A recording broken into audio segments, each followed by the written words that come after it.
देश के पूर्व उपराष्ट्रपति जगदीप धनखड़ ने 21 जुलाई को स्वास्थ्य कारणों का हवाला देते हुए अचानक इस्तीफा दे दिया, लेकिन तब से वो कहीं नजर नहीं आए, ना किसी कार्यक्रम में, ना किसी सार्वजनिक बयान में। 26 दिन बीत गए और विपक्ष लगातार यही पूछता रहा, धनखड़ आखिर कहां पर हैं।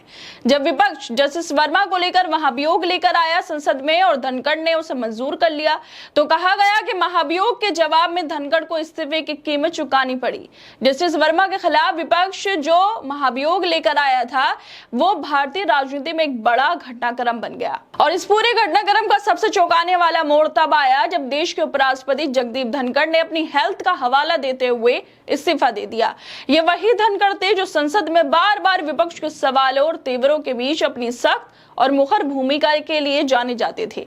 लेकिन जस्टिस वर्मा के मसले पर विपक्ष जिस तरह महाभियोग के प्रस्ताव को आगे बढ़ा रहा था, उसने सत्तारूढ़ पक्ष और उपराष्ट्रपति पद दोनों के बीच असहजता बढ़ा दी और धनखड़ को इसकी कीमत चुकानी पड़ी, और ये कीमत थी उनका इस्तीफा।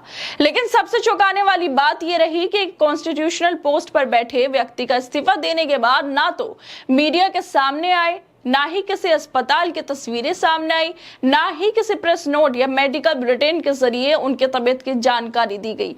जनता और विपक्ष लगातार पूछते रहे, धनखड़ आखिर कहां गए, लेकिन हर ओर चुप्पी साधी हुई थी।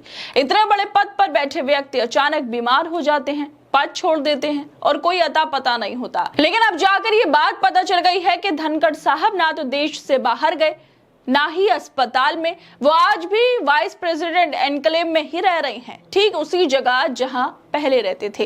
यानी वो कहीं गायब नहीं हुए थे, बस चुप्पी ओढ़ ली थी। पूर्व उपराष्ट्रपति जगदीप धनखड़ वही हैं जहां पहले थे, मतलब वो अभी भी उपराष्ट्रपति आवास में ही हैं। भले ही धनखड़ का अभी कोई बयान सामने नहीं आ रहा हो और ना ही वो दिखाई दिए हो, लेकिन वो वाइस प्रेसिडेंट एनक्लेव में रह रही हैं। राज्यसभा सचिवालय ने 6 अगस्त को कुसुम सुधाकर भालेकर, जो धनखड़ के वरिष्ठ निजी सचिव थे, उन्हें पूर्व उपराष्ट्रपति का निजी सचिव नियुक्त किया है। धनखड़ पिछले साल अप्रैल महीने में चर्च रोड पर बने वाइस प्रेसिडेंट एनक्लेव में शिफ्ट हुए थे। ये सेंट्रल विस्ता रिडेवलपमेंट प्रोजेक्ट के तहत उपराष्ट्रपति के रहने और उनके दफ्तर के लिए बनाया गया था।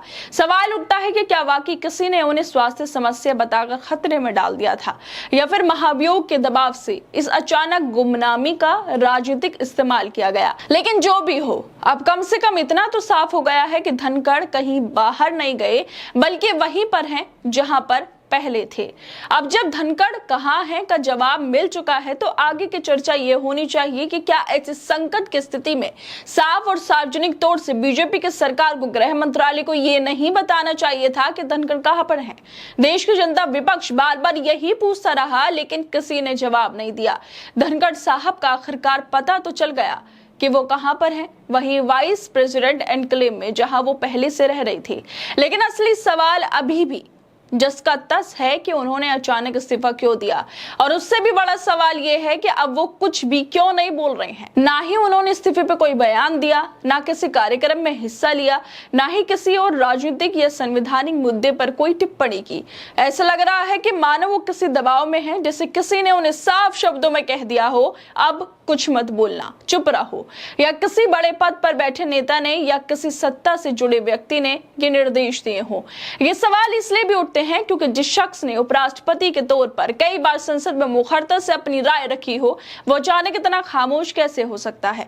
क्या कोई डर है, कोई दबाव है? उनका इस तरह से पूरी तरह से मीडिया से गायब हो जाना, किसी प्रेस कॉन्फ्रेंस में ना आना, यहाँ तक कि किसी सार्वजनिक कार्यक्रम में भी ना दिखना, ये सब सामान्य नहीं लगता।